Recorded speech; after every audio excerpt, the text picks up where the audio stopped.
அன்பு சொந்தங்களுக்கு வணக்கம். கதையின் தலைப்பு அவளில் நான். ஜெர்சி சையது என்ற இருவரை மையமாக கொண்டு கதை நகர்கிறது. ஜெர்சி கிறிஸ்தவ பெண். விரக்தியின் காரணமாக அலுவலகத்தில் வேலைக்கு சேர்கிறாள். அங்கு இருக்கக்கூடிய அனைவரிடமே சரியான முறையில் அவள் பேச மாட்டாள். சற்று திமிராகவே காணப்படுவாள். அதே இடத்தில் சையது என்பவனும் வேலையில் இருக்கின்றான். அவளுடைய அந்த திமிருத்தனத்தை இவர்கள் கூட்டமாக பேசிக்கொண்டிருப்பார்கள், சையது மற்றும் அவருடைய குழுவினர்கள். இவளிடம் எவ்வாறு பேசுவது என்று அனைவரும் தயங்கிக் கொண்டே இருப்பார்கள். ஆனால் குறிப்பிட்ட வேலையை சரியான முறையில் செய்து முடிப்பாள் ஜெர்சி. இவருடன் பேச பல பேர் முயற்சி செய்வார்கள். கேட்பதற்கு மட்டும் பதில் கூறிவிட்டு தன்னுடைய வேலையை அவள் செய்து கொண்டே இருப்பாள்.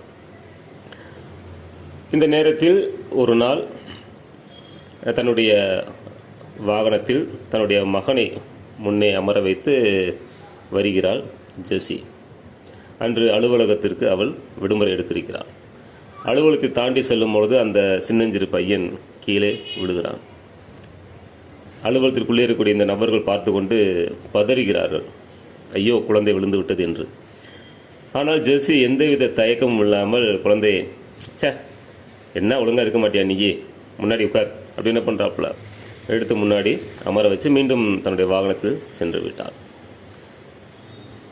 என்ன இவ்வாறு செய்கிறாள், இவர் கல் நெஞ்சக்காரியாக இருக்கிறாளே என்று அனைவரும் பேசிக்கொண்டிருக்கிறார்கள். சையது மனம் மட்டும் ஒரு குழப்பத்தில் இருக்கிறது, ஏன் இவ்வாறு இவள் இருக்கிறாள் என்று. அடுத்த நாள் அதே அலுவலகத்தில் சின்ன ஒரு பிரச்சனை எழுகிறது. அந்த பிரச்சனைக்கு சரியான தீர்வினை இந்த ஜெர்சி சரி செய்கிறாள். அப்பொழுது சையதுக்கும் ஜெர்சிக்கும் உரையாடல் நடைபெறுகிறது. ஒரு நல்ல விதமாகத்தான் பேசுகிறாள். அப்போது சையது மனதில் ஒரு நல்ல ஒரு அபிப்பிராயம் தோன்றுகிறது. ஜெர்சி நல்லபடியாக பழகிறாள். இவருடன் நாம் தொடர்பு ஏற்படுத்தி கொள்ள வேண்டும், நட்பு உறவு கொள்ள வேண்டும் என்று சையது மனம் அலைகிறது.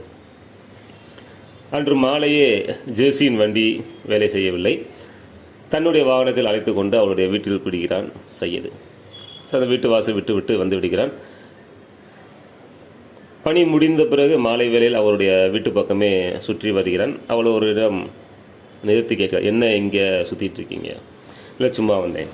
அப்போது பேச்சு உரையாடல் நடக்கிறது. அங்கு அவங்க அம்மா தம்பி வருகிறார்கள். அறிமுகம் செய்து வைக்கிறார். அப்பொழுது அவளிடம் பேசுகிறார், என்னுடைய கணவர் இறந்து விட்டார், நான் என்னுடைய அம்மாவுடன் இருக்கேன், இது எனது மகன் என்று அறிமுகம் செய்கிறாள். சையதுக்கு இனம் புரியாத ஒரு பாசம் அவள் மீது ஏற்படுகிறது. பழகுகிறார்கள். இருவரும் நல்ல ஒரு நட்புறவாக பழகிறார்கள். இது காதலாக மாறுகிறது. தனிமையில் சந்திக்கிறார்கள். ஜெர்சியின் வீட்டில் பெற்றோர் இல்லாத பொழுது, அவருடைய அம்மா இல்லாத பொழுது தனிமை சந்திக்கிறார்கள். அதன் காரணமாக அதிக நெருக்கத்தில் ஏற்பட்டு அவள் கர்ப்பமாகிறாள்.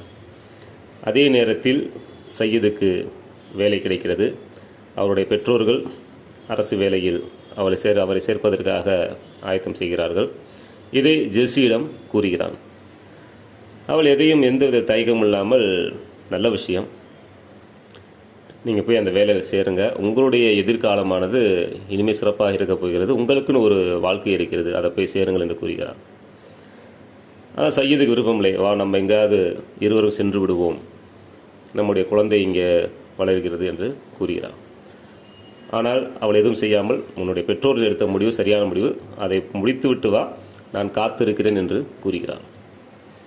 செல்கிறான். 3 மாதம் அங்கு பணி செய்து 3 மாதம் கழித்து விடுமுறையில் வருகிறான். அப்பொழுது இவள் ஒரு 10 நாளுக்கு முன்னாலே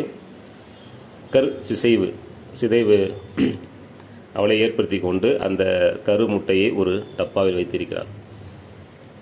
அதை சையதிடம் காட்டிய போது அவன் அதிர்ச்சி அடைகிறான்.